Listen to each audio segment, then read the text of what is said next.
Welcome back to the Health Data Ethics Podcast. I'm your host, Jenny Owens, and today we're going to dive into a recent major policy release that's going to shape the landscape of artificial intelligence in the United States. Not just the tech, but we're also going to talk about infrastructure, regulation, and how we think about bias as an industry. We're going to talk about America's AI Action Plan, released July 23rd of this year, and the 3 executive orders that came with it. I want to start with a brief summary just to give you a sense of where the AI Action Plan is if you haven't had a chance to read it. It's really structured around 3 pillars. Number 1 is acceleration of AI innovation. So this involves removing regulatory barriers, promoting open source AI development, and aligning the National Institute of Standards and Technology frameworks with American values like free speech and market competition. This is really interesting. This is definitely going to speed our path to information. Notable deletions from maybe some previous discussion. We've got no discussion here about any sort of bias or misinformation or equity. And that'll become really clear as we continue to pick our way through this piece of policy. Pillar number 2 is to build U.S. AI infrastructure. So this is going to streamline permitting for data centers and semiconductor manufacturing facilities. It also calls for expansion of energy infrastructure, including the use of federal lands for building data centers. This has environmental groups nervous, but it's not necessarily, these two things are not really necessarily a big departure from what an opposing administration might have proposed. So in any administration, we were going to need to reckon with the data and the energy needs of artificial intelligence. The use of federal lands is outside the scope. I'm just going to cut that. Any sort of AI policy, any sort of vision for the future of artificial intelligence in the United States is going to need to reckon with the appetite of artificial intelligence for both data centers and energy infrastructure. Our energy grid absolutely needs to be modernized and able to cope with the demands. And so it's nice to see this kind of taking front and center in AI policy. And then pillar number 3 is the goal of leading internationally in artificial intelligence. So the goal is to have us export our artificial intelligence expertise to push for American-led security and intelligence collaboration, especially on frontier AI models. This action plan came with 3 executive orders. Let's redo that where I'm not touching my nose. This action plan came with 3 executive orders. One of them is titled Preventing Woke AI in the Federal Government, which is just a really fascinating level of language formality to see in federal government documentation.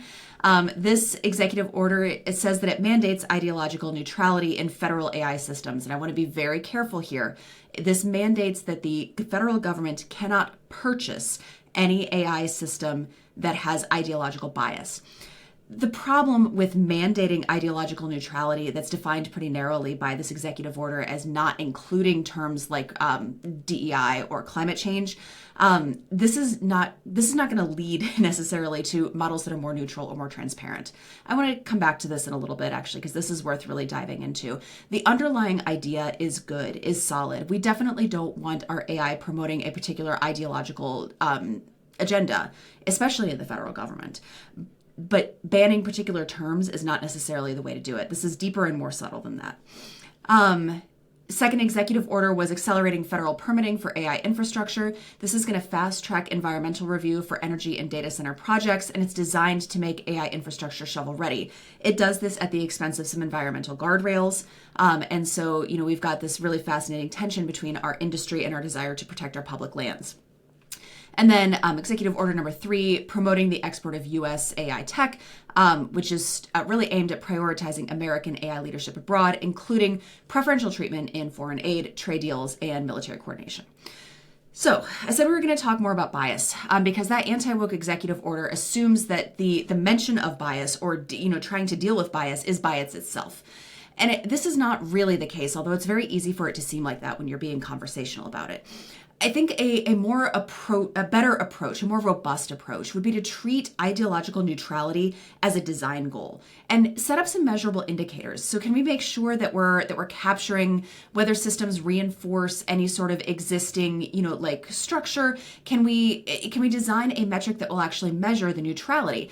For example, I've referenced research in the past that indicates that the dialect or the idioms you use to talk to a large language model can impact the outcome. If I slip into my deep rural vibe and I start dropping my y'alls and I'm talking about if the creek don't rise, I get a very different response than if I use my academic patois and I use my citations and my quotes and all of this. It's really fascinating. Actually, I just saw a really interesting article come out of Germany that had created several different personas of varying gender and racial makeup and had these personas ask a panel of large language models what starting salary they should request at the start of job negotiations. As you might expect, a person with a particular race and gender breakdown got one starting salary, and a person with a different race and gender breakdown got a different starting salary suggested for them. This is a great example of how you can test a system for bias. The other reason why I'm not impressed by this desire to ban language as an attempt to gain neutrality is that it's not about the language, especially in healthcare, right? There are ways that you can promote transparency and equity in a model that's not just banning the language. So if we say, hey, we can't talk about race, okay, some algorithms that we use in healthcare, like I'm thinking about some lab tests that we use in healthcare, and I'm thinking here particularly about the glomerular. Some lab tests that we use in healthcare, and here I'm thinking particularly watermelon. Some lab tests that we use in healthcare, and here I'm thinking particularly about the glomerular filtration rate, although it's not the only one. They have included reference values for African American patients versus patients of other racial descent. There is a lot more history behind this. I'm not going to do it justice, but if we say that you're not allowed to talk about race in a large language model, or that the large language model is required to exclude race, then you're going to run the risk that you're going to produce inaccurate results for the populations that these are intended really to treat and protect. So if you just take race out of the question entirely, or if you refuse to discuss or try to actively mitigate bias, you can actually create harm for your patients and for your customers. So this is the kind of nuance that we really need to reckon with as programmers and as users of the technology, rather than just saying, actually, we know we're just not going to talk about it, and we're going to hope that somehow by putting our blinders on, we're going to end up with a better, less divisive system. I just don't think that's going to happen. That's not really the way these systems are set up to work. And then I also wanted to talk about healthcare implications of this policy. From a healthcare lens, the plan does reference the FDA, the CDC, NIH. It also references our landmark healthcare legislation, HIPAA. Just a few standout areas. So FDA got directed to streamline approval pathways for AI-enabled medical devices. So we should see expanded use of real-world evidence in solutions and hopefully faster pre-market clearances. There was also discussion of establishing an AI-specific fast track for adaptive algorithms that update post-deployment, which is great. That's the way AI really works best, is when it is constantly iterating on new data. There's been some coverage in the press about this as a double-edged sword, that accelerating innovation may leave safety concerns kind of under-evaluated if the agencies aren't resourced accordingly. I say this as a member of a healthcare organization who is often on the, I guess on the innovator side of this rather than the FDA side. There is no amount of regulation by FDA that is going to lift our hospital level burden of validating, monitoring, and auditing these tools once they are already in our systems. So even if the FDA did have a ton more clearance, and maybe more is called for, I honestly don't know. But there's nothing that the FDA is going to be able to clear that's going to make me feel comfortable taking something with an FDA approved sticker on it and throwing it directly into our system without first doing some validation, making sure that we have a monitoring plan, and having a good plan for how we're going to audit the output and the use of that model or that tool in our system. So I see the reduction in FDA and the fast path to clearance as being a good thing to help products get to market sooner. Just be aware that FDA clearance is not the end of the story. It is, in fact, the beginning of the story, particularly if your model is updated post-deployment. HIPAA updates are proposed to talk about AI-based decision-making and data sharing. So this includes some clarification about when an AI system is a covered entity or a business associate. And then there's some proposed discussion about some algorithmic audit requirements as part of a HIPAA security rule. It's really kind of unclear how this is going to manage the complexity of, for example, like an AI generated risk score or a predictive model that's going to help us, rank order our patients in order of acuity. More to come on this because I'm curious to see how this discussion continues. NIH will expand its role in AI research through increased public-private partnerships, especially for rare diseases and drug discovery. It's always nice to see money going to NIH to do research.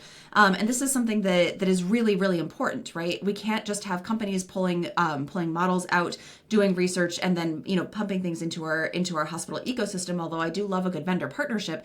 We also need our academic institutions to be doing unbiased research on how are we developing models that are going to treat our patients most effectively? How do we make sure that we are using all of the technology tools at our disposal for identifying the causes of rare diseases, for doing drug discovery? This is very cool.